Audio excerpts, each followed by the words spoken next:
এই মুহূর্তে আপনারা দেখছেন এসকে ডিজিটাল টিভি। প্রধানমন্ত্রী নরেন্দ্র মোদীর সবকা সাথ সবকা বিকাশ স্লোগানের বিরোধিতা করে চরম বিপাকে পড়লেন এই রাজ্যের বিরোধী দলনেতা শুভেন্দু অধিকারী। গোটা বিজেপি পার্টি এহেন দলবিরোধী মন্তব্যকে নস্যাৎ করে দিয়েছে। প্রধানমন্ত্রী স্লোগান তুলেছেন সবকা সাথ সবকা বিকাশ, অথচ মোদির সেই স্লোগান বাদ দেওয়ার ডাক দিলেন রাজ্যের বিরোধী দলনেতা শুভেন্দু অধিকারী।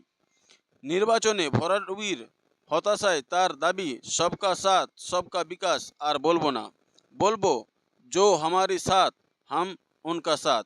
বন্ধ করা উচিত সবকা সাথ সবকা বিকাশ। বুধবার বঙ্গ বিজেপির রাজ্য কর্মসমিতির বৈঠকে ভাষণে শুভেন্দু দলবিরোধী এই মন্তব্যের পরেই গোটা বিজেপি পার্টিতে আলোড়ন পড়ে গিয়েছে।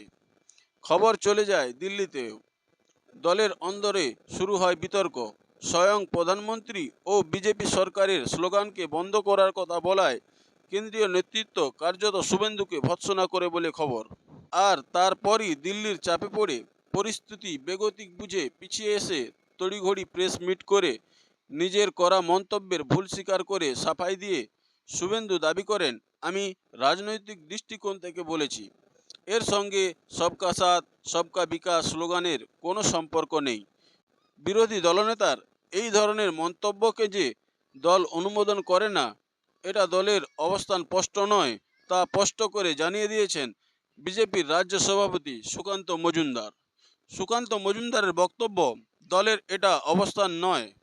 সবকা সাথ সবকা বিকাশ সরকারের ঘোষিত নীতি।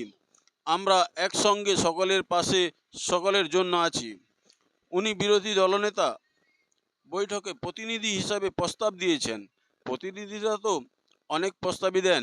শুভেন্দুর বক্তব্যকে খারিজ করে দলের মুখপাত্র সাংসদ শ্রমিক ভট্টাচার্য বলেন, এটা বিরোধী দলনেতার ব্যক্তিগত মত, দলের অবস্থান নয়।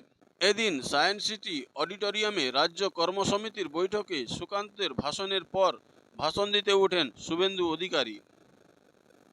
কোন আসনে সংখ্যালঘু ভোট সব গিয়ে পড়েছে তৃণমূলের বক্সে, সেই ব্যাখ্যা দিতে গিয়ে শুভেন্দু চিৎকার করে বলেন, আমিও বলছি রাষ্ট্রবাদী মুসলিম, আপনারাও বলছেন সবকা সাথ সবকা বিকাশ, আর বলবো না। এরপর কিছুক্ষণ দুহাত জড়ো করে চুপ করে থাকার পর বিরোধী দলনেতা বলেন, বলবো জো হামারি সাথ হাম উনকা সাথ। বন্ধ করো সবকা সাথ সবকা বিকাশ।